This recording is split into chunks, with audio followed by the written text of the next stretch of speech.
حضرت کی بارگاہ میں عرض ہے کہ کسی سنی صحیح العقیدہ مسلمان کو بغیر دلیل کافر یا دہریہ کہنا شرعاً کیسا ہے؟ کسی بھی مسلمان کو بغیر دلیل کے کافر کہنا یا دہریہ کہنا یا اسلام سے خارج کہنا، یہ اسلامی روح سے بہت بڑا جرم ہے۔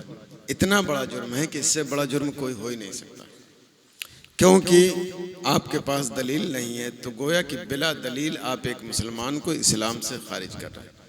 اور اس کا اتنا بڑا جرم ہے کہ اگر آپ نے بلا دلیل کہا تو حدیث کے مطابق وہ کفر، وہ الزام آپ پر پلٹ سکتا ہے، اور پلٹ جائے گا تو آپ خود اپنے اسلام سے ہاتھ دھو بیٹھو گے۔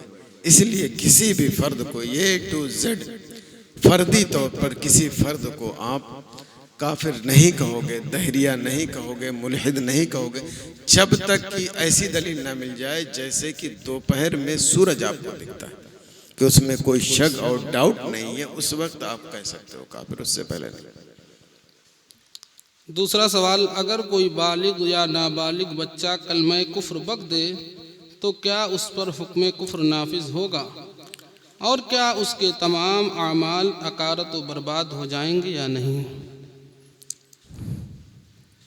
بالغ اگر کوئی شخص ہے یا کوئی ایسا بچہ ہے جو اسلام اور کفر کو سمجھتا ہے، کیا ہے؟ اسلام اور کفر کو سمجھتا ہے، اور اس نے کفر بکا تو یقیناً وہ کافر ہو جائے گا اور اسلام سے خارج ہو جائے گا، اور اس کے جتنے اعمال ہوں گے سب کے سب بیکار اور اکارت جائیں گے۔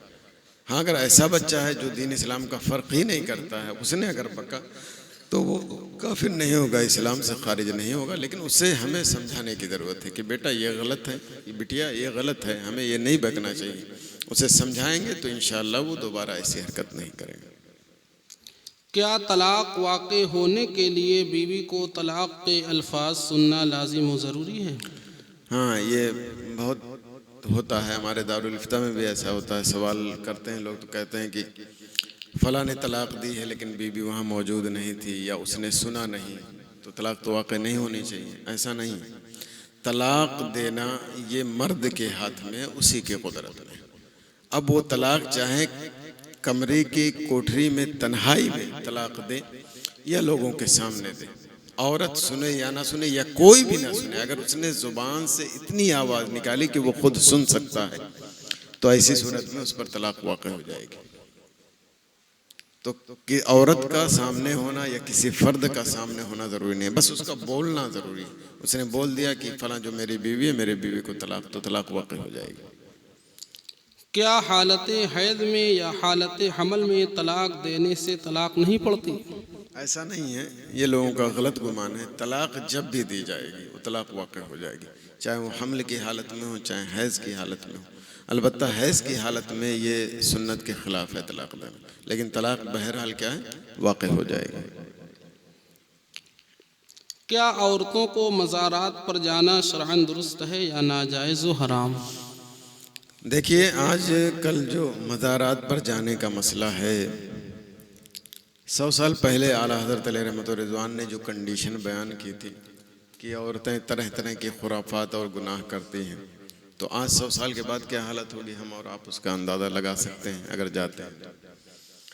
تو واقعی اگر کوئی عورت جاتی ہے بھیڑ بھاڑ میں، عام طور سے لوگ جاتے ہیں تو کہیں اس مرد سے لگا کہیں اس مرد سے لگا، اور یہ سارے کام ناجائز و حرام، اور ان چیزوں سے بچنا بہت ہی مشکل ہے عورتوں کا مزار پہ جانے کی صورت۔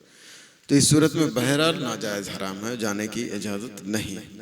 لیکن اگر کوئی عورت ان ساری چیزوں سے بچ کر بالکل صحیح طریقے سے چلی جائے، کوئی شرعی خلاف ورزی نہ کرے، تب بھی اسے جانا ممنوع ہے، کیونکہ عورتیں عام طور سے جیسا احترام مزار کا کرنا چاہیے ویسا احترام نہیں کرتی ہیں، یا تو روئیں گی یا تو گائیں گی یا اور بے ادبی کریں گی۔ اس لیے اعلیٰ حضرت علیہ رحمۃ رضوان نے مطلقاً منع کیا ہے کہ عورتوں کو مزارات پر جانے کی اجازت نہیں، تو عورتوں کو بہرحال مزار پہ نہیں جانا دینا چاہیے۔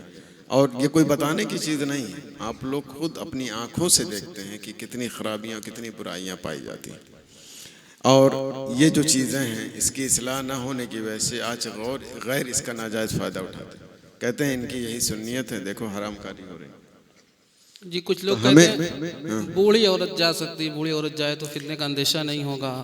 نہیں، پھر بھی بے ادبی کا بہرحال مطلب زیادہ امکان ہے کہ عورتیں جتنا مزار کا لحاظ کرنا چاہیے وہ نہیں کرتی، اس لیے اعلیٰ حضرت علیہ رحمۃ رضوان نے مطلقاً منع کیا، بچنا ہی چاہیے. اللہ تعالیٰ کو اوپر والا کہنا کیسا؟ اس میں تھوڑی تفصیل کر لیں تو بہتر رہے گا. اوپر والے سے اگر مراد یہ ہے کہ اللہ تبارک و تعالیٰ کسی جگہ اور مکان میں ہے تو یہ کفر ہو جائے گا، اسلام سے خارج ہو جائے گا. اور اگر یہ مراد ہے کہ اللہ تعالیٰ بلند ہے، بلند مرتبے والا ہے، تو بہرحال مطلب جائز ہے، درست ہے. لیکن چونکہ بہرحال ایک غلط معنی کا امکان، اگر ہم کسی کو کہتے ہیں اوپر ہے تو اس کا مطلب یہ ہوتا ہے نا کسی جگہ میں، بظاہر تو یہ معلوم ہوتا ہے اس کی نیت الگ چیز ہے. اس لیے یہ جملہ اوپر والا یہ بولنا ممنوع ہے، اس سے بچنا چاہیے، اسے بولنے کی اجازت نہیں. یہ بھی حضرت کہہ دیتے ہیں نیچے پنچ اوپر خدا، یہ عام طور سے پنچایت میں یہ بات آ جاتی ہے. نہیں، اگر اس طرح کی بات کریں گے تو یہ تو کفر ہو جائے گا. جی کیونکہ اس میں اب وہ چیز نہیں پائے گی. نیچے پنتھ کا مطلب نیچے آدمی ہے یا جو بھی ہے اور اوپر خدا ہے، تو اس سے جگہ بالکل واضح ہو جاتی ہے کہ آپ کہنا چاہ رہے ہیں کہ اب کسی جگہ پر. کیا عورت حیض و نفاس کی حالت میں نیاز کا کھانا پکا سکتی ہے؟ یہ بھی معاملہ بہت آتا ہے کہ عورت پاک نہیں ہے تو کھانا نہیں پکا سکتی. ارے وہ ناپاک ہے تو اس کے ہاتھ میں ناپاکی تھوڑی نہ چلی آتی ہے، ٹھیک ہے. اس لیے عورت فاتحہ کا کھانا اور ساری چیزیں بالکل پکا سکتی، اس میں کوئی حرج نہیں. بلکہ وہ فاتحہ کرنا چاہے تو فاتحہ بھی کر سکتی ہے، بس اس سے قرآن کی آیت پڑھنا کی اجازت نہیں، قرآن کی آیت پڑھنے کی اجازت نہیں. باقی کھانا پکا دے، سارے بزرگان کو بخش دے، اصالہ ثواب کر دے، سب کچھ جائز ہے، اس میں کوئی حرج نہیں. عالم افضل ہے یا غیر عالم سید؟ نیز سید سے کفر ہو جائے تو سیادت کا کیا حکم ہے؟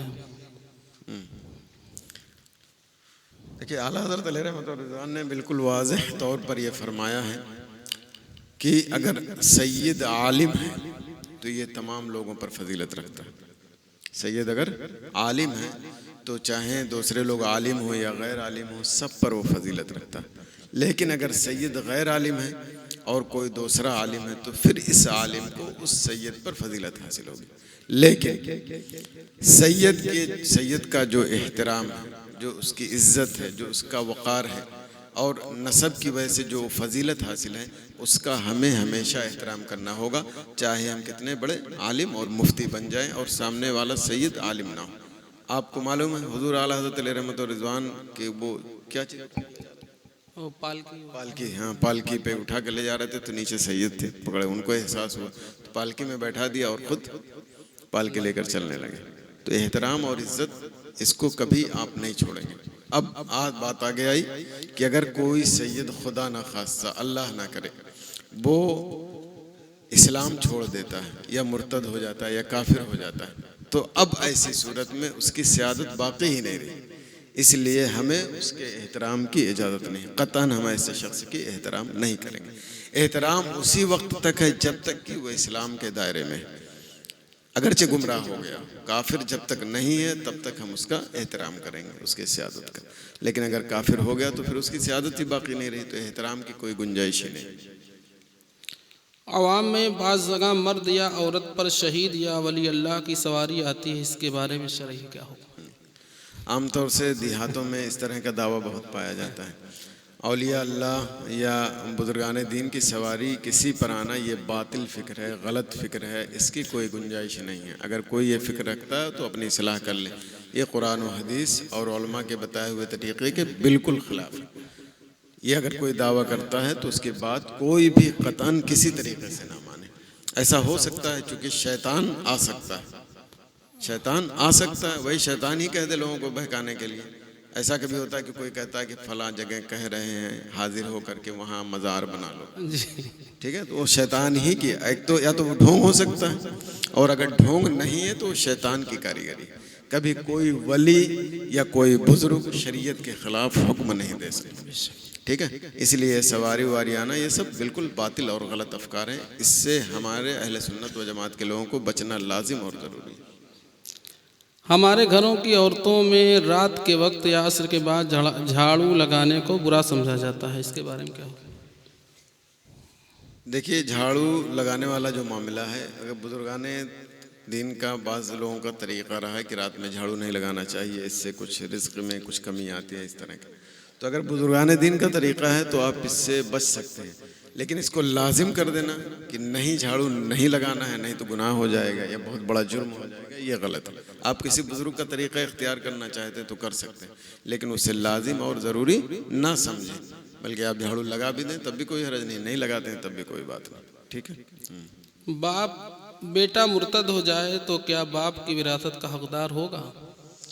اگر کوئی بھی مسلمان لڑکا یا لڑکی کوئی بھی اسلام چھوڑ دیتی ہے، مرتد ہو جاتی ہے، اسلام سے خارج ہو جاتی ہے، تو وہ اپنے باپ کی وراثت کا حقدار نہیں ہوگا، بلکہ کسی کی بھی وراثت کا حقدار نہیں ہوگا۔ جب کسی کی والدہ کا انتقال ہو جاتا ہے تو سب اولاد کو ماں کے کان میں بول کر دودھ بخشوانا شرعاً لازم ضروری ہے یا نہیں؟ دودھ بخشوانا چاہے انتقال ہو چاہے زندہ ہو، کسی بھی صورت میں لازم اور ضروری نہیں، اس کی کوئی حقیقت ہے ہی نہیں۔ تو جب زندے میں نہیں لازم ہے تو مرنے کے بعد کیا لازم ہوگا؟ یہ لوگوں کا غلط طریقہ ہے کہ دودھ بخشوا دیں، یہ مطلب باطل افکار ہے، غلط افکار ہے، اس سے ہمارے اہل سنت و جماعت کو بچنا چاہیے۔ بلکہ اگر کچھ کرنا ہے تو اپنے والدہ کے لیے آپ مدرسہ بنوا دیجئے، اسکول بنوا دیجئے، کسی لڑکے کو پڑھا دیجئے، اس طرح کے نیک کام کریے، اس سے آپ کی والدہ کو بھی فائدہ پہنچے گا، اللہ تبارک و تعالیٰ بھی راضی ہوگا، تو آپ کو بھی فائدہ ہوگا، آپ کی والدہ کو بھی فائدہ پہنچے گا۔ ماہ سفر کا آخری بدھ ہمارے ملک میں بہت منایا جاتا ہے، تو کیا ہم سنی مسلمانوں کو آخری بدھ منانا شرعاً درست ہے؟ ماہ سفر میں جو آخری بدھ مناتے ہیں، اس کی دلیل لوگ یہ دیتے ہیں یا کہتے ہیں کہ اس دن حضور نبی اکرم صلی اللہ علیہ وسلم کو بیماری سے شفا بھی حاصل ہوئی تھی اور وہ باہر نکلے تھے ٹہلنے کے لیے، اس لیے لوگ اس دن خوشی مناتے ہیں اور ٹہلتے ہیں۔ یہ بھی فکر غلط ہے۔ حضور نبی اکرم صلی اللہ علیہ وسلم کی اس درمیان طبیعت اور زیادہ خراب ہوئی تھی، ٹھیک ہے؟ تو اب آپ اس کے برعکس سوچیں، اس کا الٹا سوچیں تو شریعت اس کی قطعاً اجازت نہیں دے گی۔ تو ایسے موقع پر آپ کو خوشی منانے کی ضرورت نہیں، بلکہ آپ کو احساس ہونا چاہیے کہ ہم اگر مطلب کسی غلط طریقے پر ہیں تو اس کی ہم اپنی اصلاح کر لیں، یا اس طرح کی اور کوئی بات ہو تو اس کو درست کر کے صحیح طریقے سے شریعت کے مطابق زندگی گزاریں۔ حضرت مفتی وقار الدین علیہ الرحمہ نے اپنی کتاب وقار الفتاویٰ میں ڈاکٹر پروفیسر طاہر القادری کو صلح کلی کا فتویٰ دیا، تو کیا ہم سنی مسلمانوں کو ڈاکٹر صاحب سے متاثر ہونا اور ان کی تقریر سننا شرعاً درست ہے؟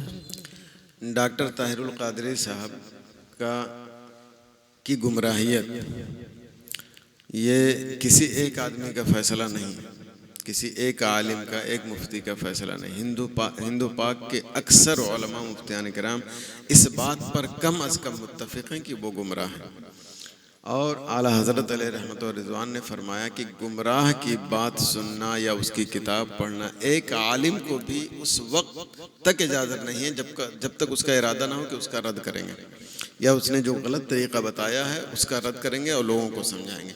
اگر یہ ارادہ ہے تو عالم کو پڑھنے کی اجازت ہے۔ اب آپ سوچ لیں تو عام آدمی کو پڑھنے اور سننے کی اجازت کیسے ہو سکتی ہے؟ یہاں پر ایک واقعہ ذہن میں ہے، تفصیل نے اشارہ کر دوں کہ حضرت امام بصری رضی اللہ تعالیٰ بہت بڑے بزرگ گزرے ہیں، ان کے ہاں ایک دو ایسے بد مذہب گمراہ آتے ہیں اور وہ کہتے ہیں کہ ہم آپ کو قرآن سنانا چاہتے ہیں، حدیث سنانا چاہتے ہیں، لیکن وہ سننے کے لیے تیار نہیں ہوتے ہیں، بار بار پریشر ڈالتے ہیں پھر بھی نہیں سنتے، اس کو اپنے یہاں سے ہٹا دیتے ہیں، وہ چلا جاتا ہے تو وہاں جو ان کے پاس بیٹھے رہتے ہیں کہتے ہیں حضرت وہ قرآن ہی تو سنا رہا تھا، حدیث ہی تو سنا رہا تھا، آپ نے کیوں نہیں سن لیا؟ تو آپ نے فرمایا کہ وہ حدیث اور قرآن کے ذریعے کچھ بھی ہمیں بتاتا غلط طریقے سے اور میرے ذہن میں بات بیٹھ جاتی تو میری زندگی برباد ہو جاتی، میری آخرت برباد ہو جاتی۔ تو آپ سمجھ لیں اتنا بڑا محدث، اتنا بڑا فقیہ، اتنا بڑا عالم بد مذہب کی بات نہیں سننا چاہتا کہ یہ غلط بات اس کے ذہن میں نہ آ جائے۔ تو عام آدمی کو آج کے دور میں خاص طور سے کسی بد مذہب کی بات سننا، خاص طور سے دینی بات، تو قطعاً اس کی اجازت نہیں، کیونکہ کوئی بعید نہیں ہے کہ گمراہیت کا دروازہ کھلے، اور گمراہیت کا دروازہ کھلا اللہ محفوظ رکھے تو اس کے راستے سے کفر تک بھی ہو جا سکتا ہے، پھر تو سب کچھ کرا دھرا یہیں رہ جائے گا، بیکار ہو جائے گا۔ اس لیے خدا را کسی بھی بد مذہب کی بات نہ سنیں، چاہے وہ ڈاکٹر طاہر القادری ہو یا کوئی دوسرا شخص۔ عوام میں مشہور ہے کہ جمعرات کے دن مچھلی پکانا اور اس پر فاتحہ دلانا درست نہیں ہے، کیا یہ صحیح ہے؟ نہیں، یہ غلط سوچ ہے۔ عام طور سے عورتوں میں یہ بات رائج ہے، کوئی بھی کھانے کی چیز ہے تو اس کو آپ فاتحہ دلا سکتے ہیں۔ بعض جگہوں میں یہ مشہور ہے کہ مچھلی بالکلیہ فاتحہ کر ہی نہیں سکتے، یہاں آپ نے جمعرات کا کہا ہے، ہمارے بعض علاقوں میں ہے کہ بالکلیہ مچھلی فاتحہ کر ہی نہیں سکتے آپ، وہ پتہ نہیں کہاں سے لے کے آئے ہیں جمعرات کو سستی ہو جاتی ہے۔ جی، تو اس اعتبار سے کہتے ہوں گے شاید۔ تو بہرحال کسی بھی صورت میں یہ درست نہیں ہے۔ آپ کوئی بھی چیز ہے جس کی آپ طاقت رکھتے ہیں وہ فاتحہ دلائیں، جتنی طاقت رکھتے ہیں اچھے سے اچھا یا کم زیادہ جو بھی ہو آپ فاتحہ دلا سکتے ہیں، شرعاً ممنوع نہیں۔ کیا وہابی، دیوبندی، نیچری، رافضی، قادیانی، اہل حدیث، تبلیغی جماعت یا جتنے فرقے باطلہ ہیں، کیا ہم سنی مسلمانوں کو ان کے ہاں دعوت کھانا اور ان سے سلام کرنا، میل جول رکھنا اور ان سے نکاح کرنا، اور وہ بیمار پڑیں ان کی عیادت کو جانا، اور جب مر جائیں تو ان کی تجہیز و تکفین میں شرکت کرنا اور ان کی نماز جنازہ پڑھنا اور ان کی مٹی دینا شرعاً جائز ہے یا ناجائز ہو رہا؟ حدیث پاک میں ہے ایاکم و ایاہم لا یضلونکم ولا یفتنونکم، ان سے بچو اور اپنے آپ کو بھی بچاؤ، اور تمہیں وہ کہیں گمراہ نہ کر دیں، کہیں تمہیں آزمائش میں نہ ڈال دیں۔ یہ حدیث تمام تر فرقوں کو شامل ہے، تو ہمیں کسی بھی فرقے کی نماز جنازہ پڑھنا یا ان سے ایسے میل جول رکھنا یا اس طرح کی چیزیں جو بھی یہاں پہ ذکر ہوئے، کسی بھی بات کی اجازت نہیں۔ بلکہ اگر کوئی ایسا دیوبندی، وہابی یا کوئی بھی شخص ہے جو فرقہ باطلہ سے، اس کا عقیدہ آپ کو معلوم ہے کہ وہ اسلام سے خارج ہے، کسی بنیاد پر آپ کو معلوم ہے، اس کے باوجود آپ نے اسے مسلمان سمجھا، اس کی جنازہ پڑھی، تو آپ کو اپنے ایمان کا جائزہ لینا پڑے گا۔ اس لیے ایسے لوگوں سے دور رہیں، اور ابھی واقعہ ہم نے بتایا کہ وہ ایمان کے چور سمجھ لیجیے، ایمان پر ڈاکہ ڈالنے والے، تو ایسے لوگوں سے بالکل بچ کر رہیے، اپنے آپ کو بھی بچائیے، دوسروں کو بھی بچائیے۔ ہاں، اگر معاملات کسی طرح سے کرتے ہیں، بچنے کی صورت نہیں ہے تو معاملہ کر لیں، یعنی خریدنا بیچنا اس طرح سے، لیکن وہ خریدنے بیچنے تک ہی رہنا چاہیے، ان سے محبت لگاؤ، دعوت شاوت یہ سب بالکل اس کی اجازت نہیں ہے۔ اور کچھ لوگ حضرت جاتے ہیں فرقہ باطلہ کی نماز جنازہ میں تو کہتے ہیں ہاتھ باندھ کے فالتو کھڑے ہو گئے تھے، کچھ پڑھا نہیں تھا، تو اس کا کیا حکم ہوگا؟ یہ بہت لوگ ہیلا نکال لیتے ہیں، اکثر لوگ۔ اگر واقعی وہ ایسا کرتے ہیں، کھڑے ہوتے ہیں، تب بھی یہ ناجائز ہے اور گناہ ہے، اس کی اجازت نہیں ہے۔ ہاں، اسلام تو نہیں چھوٹے گا ان کا، لیکن یہ جائز نہیں ہوگا کیونکہ اس کی کوئی ضرورت ہی نہیں، اور جب تک ضرورت شرعیہ نہ پائی جائے اس طرح کی بات کی اجازت نہیں ہوتی۔ مجبوری کی تعریف کر دیجئے، آپ کس کو مجبوری سمجھتے ہیں؟ جیسے ہم کسی جگہ میں گئے تو ہم نہ جانتے ہوئے بھی وہاں پہ کھڑے ہو گئے، اور ہماری مجبوری اگر وہاں سے نہیں نکلیں گے تو کچھ فساد وغیرہ بھی ہو جائے۔ وہ تو لا علمی ہو گیا ابھی نا۔ نہیں تو جیسے نہ جانکاری ہے تو بعد میں آپ توبہ کر لیں تو اس کا کوئی گناہ نہیں ہوگا، لیکن توبہ تو بہرحال کرنی پڑے گی۔ اس نے نیت نہیں کی، اس کی ابتدا کی نیت نہیں کی، تو وہی تو کہہ رہا ہوں، ابتدا کی نیت نہیں کی، نہیں جانتا تھا تو اس پر کوئی گناہ نہیں ہے، لیکن توبہ کر لینا چاہیے اگر نہیں معلوم ہے تو۔ مکبر کے دوسرے پیر کی تیسری انگلی کا پیٹ سجدے میں نہیں لگتا، کیا مکبر کی ابتدا میں نماز ہو جائے گی؟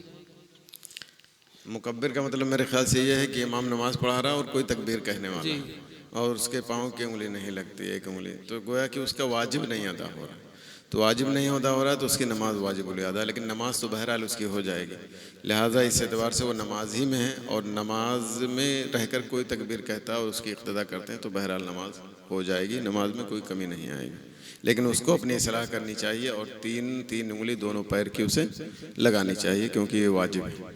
اور حضرت کبھی کبھی ایسے مکبر بن جاتے ہیں جو اللہ اکبر اللہ اکبر کھینچ دیتے ہیں، تو ان کی ابتدا میں جو نماز ہو، نہیں، نماز ہوگی ہی نہیں، وہ تو کفر ہو جائے گا۔ ہم سنی مسلمانوں کی شادیوں میں ہلدی کی رسم بہت تیزی سے رائج ہوتی جا رہی ہے، ایسی رسم کو شریعت کا کیا حکم ہے؟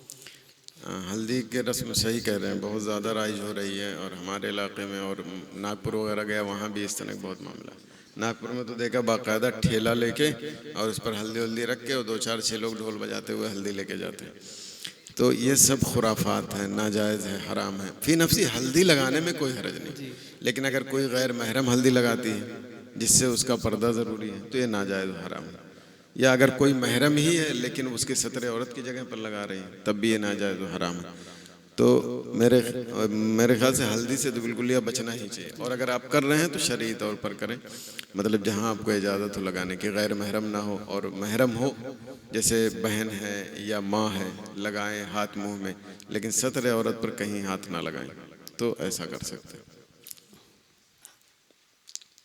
عام طور پر دیکھا گیا ہے کہ جب امام صاحب سجدہ سہو کے لیے سلام پھیرتے ہیں تو مسبوق بھی ان کے ساتھ سلام پھیر دیتا ہے, تو کیا مسبوق کو امام کے ساتھ سجدہ سہو کا سلام پھیرنا جائز ہے یا نہیں؟ مسبوق کا مطلب سمجھتے ہیں؟ کوئی بتائے گا؟ بتا دیجئے, کوئی بتا دے تو مجھے لگے کہ ہاں آپ لوگ کچھ سیکھتے ہیں. سبحان اللہ, ماشاء اللہ ماشاء اللہ سبحان اللہ. اگر کسی کی رکعت چھوٹ گئی اور امام سجدہ سہو کرتا ہے, تو اگر جس کی رکعت چھوٹی ہے اس نے جان بوجھ کر سلام پھیر دیا, کیا ہے, جان بوجھ کر سلام پھیر دیا, تو ایسی صورت میں اس کی نماز باطل ہو جائے گی, بیکار ہو جائے گی, ختم ہو جائے گی. یہ تو جان بوجھ کر پھیرنے کا ہے. لیکن اگر بھول کر اس نے سلام پھیر دیا, جس کی رکعت چھوٹی تھی اس نے بھول کر سلام پھیر دیا, تو اس کی دو صورت ہے. ایک تو بھول کر سلام پھیرا امام کے ساتھ یا امام سے پہلے, کیا امام کے بالکل ساتھ ساتھ یا امام سے پہلے, تو اس پر کوئی چیز لازم نہیں. لیکن اگر امام کے بعد اس نے سلام پھیرا بھول کر کے, تو ایسی صورت میں بعد میں اس پر سجدہ سہو لازم. سمجھ میں آئی بات کہ نہیں سمجھ میں آئی؟ یہ کیا ہے کہ اس کو معلوم ہے کہ مجھے سجدہ سہو کا سلام نہیں پھیرنا ہے, بالکل یاد ہے اس کو, ٹھیک ہے, پھر بھی اس نے جان بوجھ کر سلام پھیر دیا, امام سجدہ سہو کا سلام پھیر رہا تھا, تو ایسی صورت میں اس کی نماز ختم, بیکار ہو گئی, اس کو پھر سے پڑھنا پڑے گا. یہ ایک صورت ہوئی. دوسری صورت یہ ہے کہ اس کو یاد نہیں تھا, جیسے کبھی کبھی ہوتا آدمی پڑھتا رہتا ہے, ذہن میں نہیں رہتا کہ مجھ کو سلام پھیرنا ہے کہ نہیں پھیرنا ہے. اب امام نے سجدہ سہو کے لیے سلام پھیرا اور اس نے بھی سلام پھیر دیا, ٹھیک ہے, تو اس کی دو صورت ہے بھول کر سلام پھیرنے کی, کہ امام کے ساتھ پھیرا یا امام سے پہلے پھیرا, تو اس پر کچھ بھی لازم نہیں, نماز اس کی درست اور صحیح ہوگی. لیکن اگر امام کے بعد سلام پھیرا تو ایسی صورت میں نماز تو مکمل کرے گا, لیکن اخیر میں وہ کیا کرے گا, سجدہ سہو کرے گا, ٹھیک ہے, ہاں, کیونکہ بلا وجہ اس نے سلام پھیرا غلطی سے.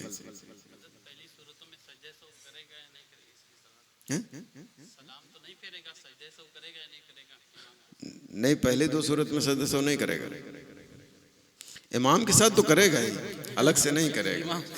نہیں, امام کے ساتھ تو سجدہ سہو کرے گا ہی, صرف سلام نہیں پھیرے گا.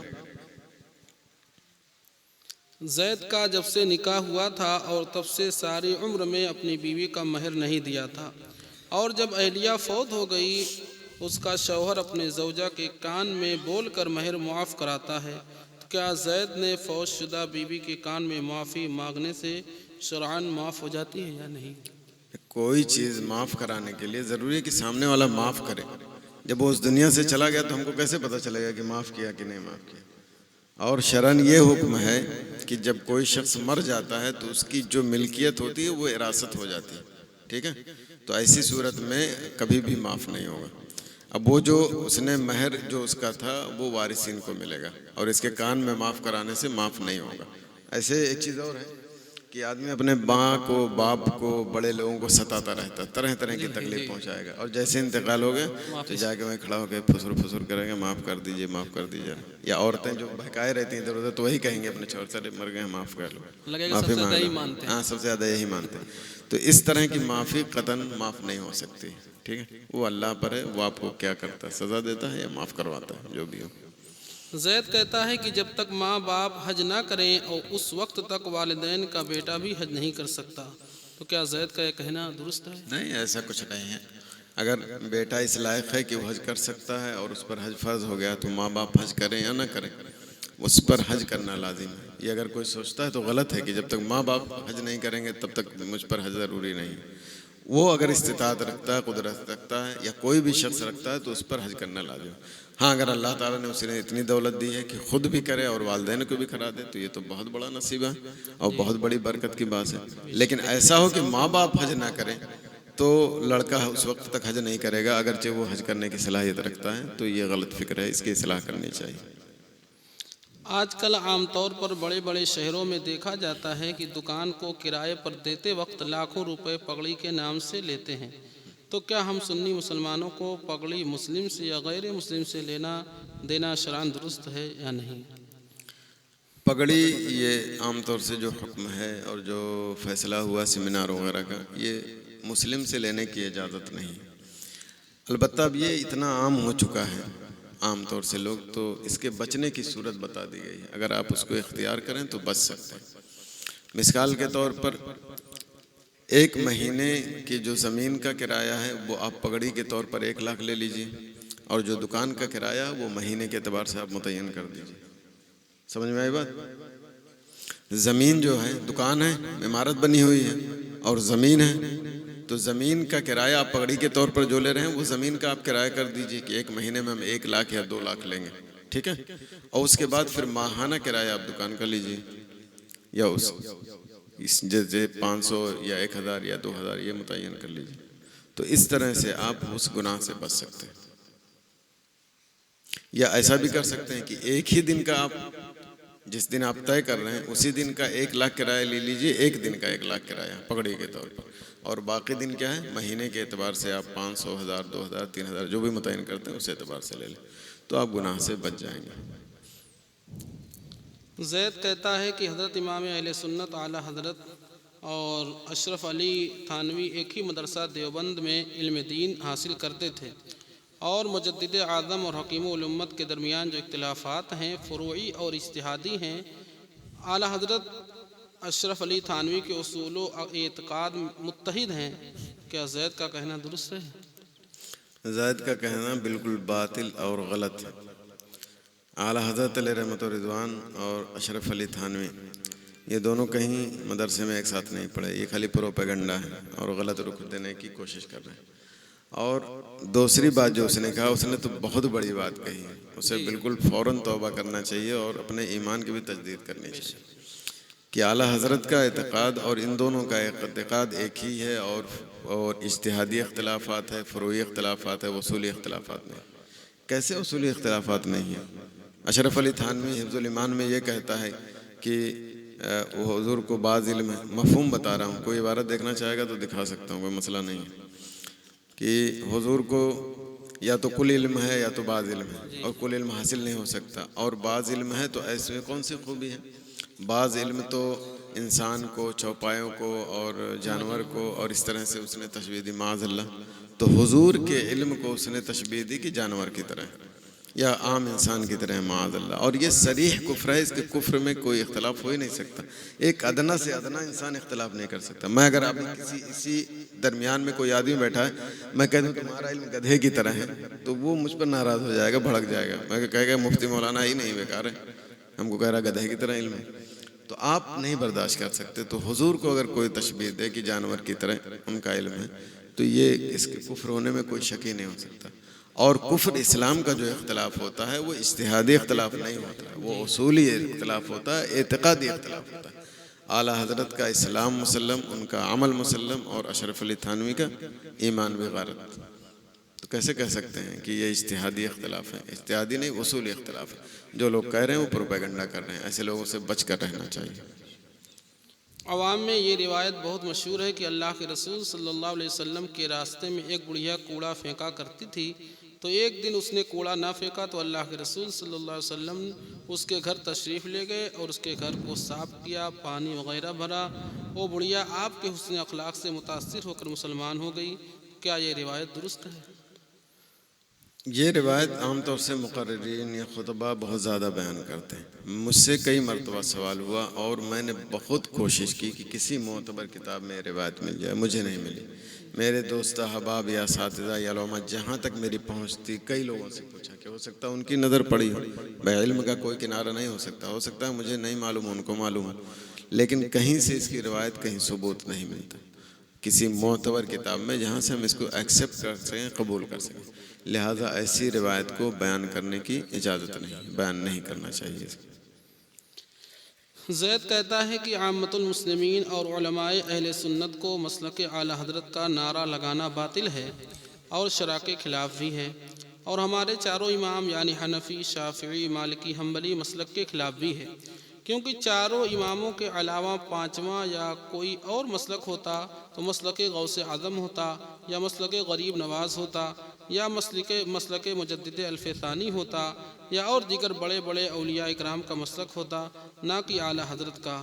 تو کیا زید کا یہ کہنا درست ہے؟ زید نے جس بات کو باطل کہا اس کی یہ بات خود باطل ہے، جی کیونکہ مسلک اعلیٰ حضرت یہ کوئی پانچواں مسلک ہے ہی نہیں۔ کسی نے کہا پانچواں مسلک؟ مسلک اعلیٰ حضرت یہ مسلک اہل سنت کی دوسری تعبیر ہے۔ جو مسلک اہل سنت وہی مسلک اعلیٰ حضرت ہے۔